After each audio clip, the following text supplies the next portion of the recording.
2022년 6월 12일 목회 칼럼입니다. 믿음을 이야기하는 통로. 흔히 종교가 없는 사람은 그리스도인과 믿음에 관해 대화하는 것을 좋아하지 않는다고 합니다. 그러나 그런 중에도 아는 사람이라면 기꺼이 대화하려고 한다는 것입니다. 이 글은 미국 라이프웨이 조사기관에서 전도에 관해 조사한 결과를 소개한 글입니다. 일반적으로 비기독교인과 무종교인들은 종교적인 이야기하는 것을 별로 좋아하지 않습니다. 그렇다고 그들이 모두 종교적 대화를 싫어하는 것은 아닙니다. 기독교인 친구들이 자기의 신앙에 대해 말하는 것에 대해서는 많은 사람이 거부하지 않는다는 것입니다. 이 말은 전혀 모르는 사람이나 친분이 없는 사람이 신앙 이야기를 할 때는 거부감이 들지만 친구들이 말할 때는 들어준다는 것입니다. 그런 관점에서 어떤 관계가 믿음을 이야기할 수 있는 통로가 되는지 생각해 봅시다. 첫 번째는 낯선 사람보다는 친구입니다. 비기독교인뿐만 아니라 거의 모든 사람에게 해당되는 말입니다. 사람들이 자신의 믿음에 관해 이야기를 나눌 때 아는 사람이 편하다고 합니다.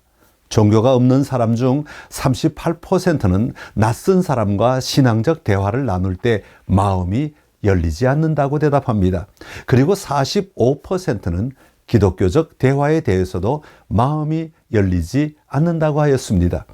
그럼 그런 대화를 친구와 함께 하면 어떻겠느냐고 물어보았더니 거부하는 비율이 급격하게 떨어졌다고 합니다. 친구와 같이 함께 어울리는 사람이 신앙에 관해 이야기할 때는 마음을 열고 들어줄 수 있다는 것입니다. 종교와 무관한 미국인이 낯선 사람과 기독교 신앙에 대해 이야기하는 것에는 전혀 관심이 없지만 친구와 그런 이야기를 나누는 것에는 절반 정도로 관심이 생긴다는 것입니다. 두 번째는 소셜 미디어보다는 직접 대면하는 것입니다. 비기독교인들은 신앙 문제를 가지고 소셜 미디어에서 토론하기보다는 얼굴을 보며 이야기하는 것을 선호합니다. 사람들은 일반적으로 디지털 장소에서 이러한 토론을 하는 것을 주저합니다. 조사에 의하면 약 26%의 사람들은 소셜미디어에서 신앙에 관한 대화를 나누는 것에 대하여 열려 있다고 대답하였습니다. 그러나 약 42%의 사람은 소셜미디어에서 이런 대화를 하는 것에는 별로 좋아하지 않는다는 것입니다.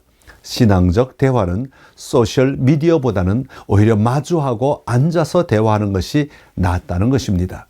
세 번째는 토론보다는 개인 간증입니다. 기독교인이 아니라 할지라도 사람들은 다른 사람의 새로운 삶의 이야기를 듣는 것에 대하여 매우 개방적이라고 합니다. 그리고 사람들의 새로운 이야기 속에 신앙이 포함되어 있어도 듣는다고 대답하였습니다. 일방적인 토론이나 강의보다는 개인적인 삶의 경험을 나누는 것이 훨씬 좋은 전도 방법이라는 것입니다. 그러기에 성도는 개인적인 간증을 언제나 말할 준비가 되어 있어야 합니다. 네 번째는 설명하는 것보다는 대화하는 것입니다. 가능하다면 기독교인은 프레젠테이션 도구에 의존하는 대신에 비기독교인과 대화를 통해 믿음에 관해 이야기해야 합니다.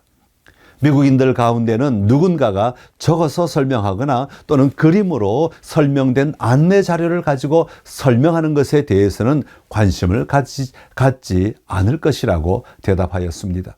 연구에 따르면 기독교인이 복음주의적 만남을 대화가 아닌 발표로 취급할 때 비기독교인들은 경계심이 더 많아진다는 것입니다. 이처럼 실제 조사에서 사람들이 원하는 것은 개인적인 관계 속에서 하나님의 이야기를 듣는 것이나 개인적인 삶의 변화를 나누는 것에는 부담이 적지만 설명하고 이해시키려고 할 때는 마음이 다친다는 것입니다. 그런 차원에서 우리는 전도할 때 자신의 이야기가 필요합니다. 논리적인 근거를 가지고 표를 만들어 그림을 가지고 설명하는 것보다 내가 만난 예수님을 소개하는 것이 훨씬 강력한 힘이 있다는 것입니다. 여러분에게는 다른 사람에게 소개할 이야기가 있습니까? 그 이야기를 정리해 보시고 나누어 보십시오. 여러분의 이야기를 듣고 예수님을 만나게 될 것입니다.